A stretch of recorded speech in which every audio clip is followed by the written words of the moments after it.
Paano kung may isang masalimuot na pangyayari ang naghihintay sa iyong bahay? Pipiliin mo pa bang umuwi at harapin ang krimen na maaaring magdulot ng huling pag-uwi mo? Handa ka na bang harapin ang kakaibang misteryo ng Kevin at Lolly Fly Shower murder case? Mag-subscribe na at tuklasin ang kakaibang kaso na magbibigay liwanag sa mga sikreto ng nakaraan. Kamusta mga kaibigan? Ako ay muling nagbabalik para sa isa na namang nakakatakot na episode sa Pinoy Real Crime Stories. Ako si Maya, ang kasama niyo na maglalakbay sa isang istorya kung saan pinatay ang mag-asawa na namamahala ng kabukiran sa Pilipinas na sina Kevin at Lolly Fly Shower, ang pagpatay sa Amerikanong boss at ang asawang Pilipina na mga magsasaka.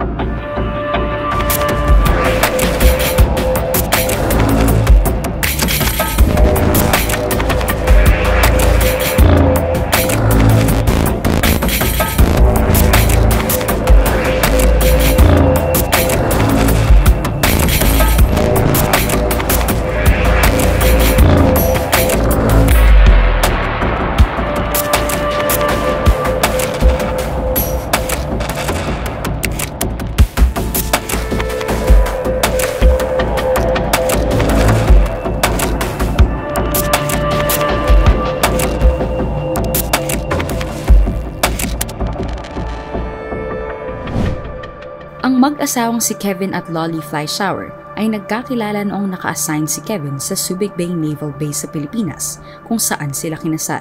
Lumipat sila sa South St. Paul pagkatapos ng 4 na taon ni Kevin sa Navy. Binili nila ang isang bahay sa 2nd Avenue South at pinalad sila na magkaroon ng nag-iisang anak na babae. Nabuhay si Kevin sa pamamagitan ng pagbili ng mga ari-arian at pagsaob sa mga ito, sabi ng kanyang kapatid. Noong 1999, bumalik ang mag-asawa sa Pilipinas. Pinatakbo nila ang isang organic farm sa 3 ektarya ng lupa, kung saan nagtatanim ng gulay at nagtuturo ng agrikultura sa sino man na makinig ayon kay Fly Shower. Si Kevin ay gusto ang ideya ng pagsasaka at pagtatrabaho doon. Noong Marso, bumalik ang mag-asawa sa Minnesota para maging mas malapit sa kanilang anak na babae, si Sheila Utek, na na-diagnose ng brain cancer at namatay noong 2 ng Hunyo sa edad na 37. Ang mga Fly Shower ay bumalik sa Pilipinas noong huli ng Hunyo, na may plano na ibenta ang kanilang lupa at bumalik sa Estados Unidos. Ayon sa kapatid ni Kevin Fly Shower na si Roseanne Harrison, may apo sila sa Pilipinas na hindi gaanong kilala at naisipan nilang palakihin. Ayon sa mga sabi-sabi, nabanggit ni Lolly na namiss niya ang maraming bagay sa Pilipinas, kaya natuwa ito na makamit ang punto na makauwi at bumalik sa kanilang tahanan sa Pilipinas. Nang sila ay makabalik, hindi inaasahan ni Kevin at ni Lolly na may naghihintay sa kanila na sorpresa. Pagkatapos ng biyahe mula Minnesota pauwi ng Pilipinas, nagtaka ang mga kasamahan nila sa simbahan sa pagkawala ng mag-asawa ng halos 2 linggo, kaya minabuti na bisitahin nila ang mga ito sa kanilang bahay. At nagulat sila sa kanilang natagpuan sa ari-arian ng mag-asawa. Nakita nila ang katawan ni Kevin Fly Shower na wala ng buhay sa balon. Agad nag-report ang mga church members ng kanilang simbahan sa mga otoridad. At sa sumunod na araw, ang katawan naman ni Lolly na nasa loob ng balon ay natagpuan. Nang magsagawa ang pulisya ng investigasyon, tinitingnan nila ang motibo ng pagnanakaw at pagpatay. Nang dumating ang araw ng Lunes ng gabi noong August 17, 2015, naaresto ng mga pulis na Randy Nunez, 25 years old, at Raymond Medel na 18 years old, at ang isa pa nilang kapatid na lalaki na minor de edad pa lamang ng mga panahon na yon na 17 years old. Si Randy Perez na 19 years old ay naaresto ng mga pulis noong Martes ng gabi, August 18, 2015. Ang 4 na lalaking naaresto ay mga tauhan at trabahador ng mag-asawa sa kanilang sakahan.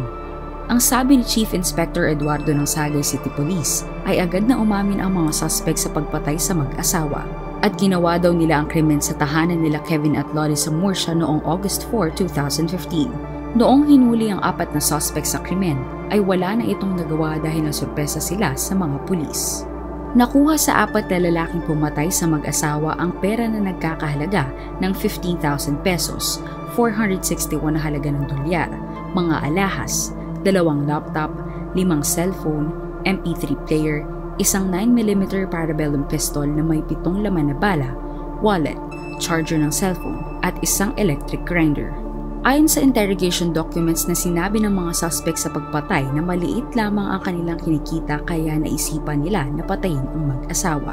Si Senior Inspector Lawrence Gerald Bathan, ang punong pulis ng bayan, ay nagsabi na ang mga otoridad ay pumunta sa tirahan ng mag-asawang ito noong linggo matapos na i-report ng Open Door Baptist Church na pinamumunuan ni Pastor Nelson Cunanap na nawawala ang mag-asawa sa loob ng isang linggo. Noong Lunes ng umaga, Agosto 17, 2015, unang natagpuan ng pulisya ang katawan ni Kevin na nasa balon sa lalim ng 20 feet deep na 30 metro ang layo mula sa kanilang tahanan. Ayon sa ulat, sila'y dinala doon ng masangsang na amoy mula sa poso. Ano ang inyong opinyon sa kaso ng The Kevin Lolly Fly Shower? I-share ang inyong mga saloobin sa comment section at huwag kalimutang mag-subscribe para sa mga karagdagang kwento ng misteryo at krimen dito sa ating channel. Maraming salamat sa pagtangkilik sa ating episode ngayon sa Pinoy Real Crime Stories. Kung nais ninyong makarinig ng iba pang mga kwento o mayroon kayong nais na talakayin, huwag mag-atubiling mag-iwan ng inyong mga komento sa ibaba. Huwag kalimutang mag-subscribe sa ating channel para sa mga susunod na kwento ng misteryo at kasaysayan ng krimen. Ako si Maya at hanggang sa susunod na paglalakbay, mga kaibigan, paalam!